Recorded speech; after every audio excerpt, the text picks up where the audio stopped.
नहीं खड़ा होगा तब तक आपकी बात मजबूत होने वाली नहीं। इसलिए आपको हवाई काम करने की बजाय जमीन पे जाके संगठन का निर्माण करना चाहिए। गांव गांव में जाके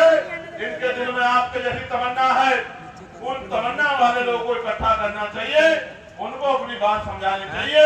उनको इस अपमान के बारे में जागरूक करना चाहिए और उनको भी तैयार करना चाहिए कि वो गांव के लोगों को मीटिंग करके कैडर करके भाईचारा बना के महापुरुषों की बात बना के, क्योंकि महापुरुषों ने तो हजारों साल की गुलामी को बाबा साहब अम्बेडकर के ने संविधान के रूप में,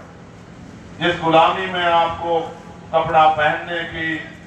इज्जत से जीने की, संपत्ति बनाने की, तरक्की करने की, सुख शांति के जीवन का अधिकार नहीं था, जिस गुलामी में,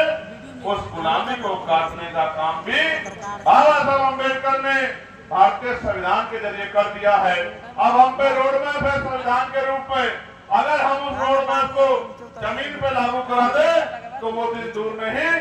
कि हम इस बीटीएमसी एक्ट को भी खत्म करा पाएंगे और अपनी ताकत भी बना पाएंगे। क्योंकि हमारी मेहनत में कमी है, हमें मेहनत बढ़ानी चाहिए।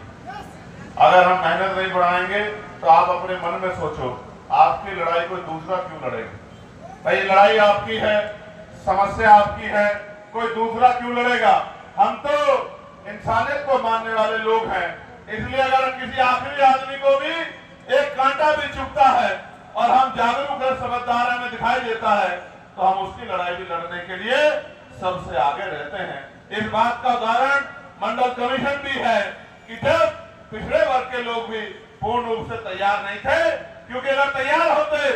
तो सारी मांगे मंडल कमीशन की पूरा होती। मंडल कमीशन की 2 सिफारिशें पूरी हुई है, इसका सबसे बड़ा अगर किसी को योगदान जाता है तो उन जागरूक बाबा साहब अम्बेडकर के अनुयायियों को जाता है, जिन्होंने मंडल कमीशन को लागू कराने के लिए पूरे देश में जन जागरण करने का काम किया, लोगों को जागरूक करने का काम किया। ये लोकतंत्र है, यहाँ वोट डालते हुए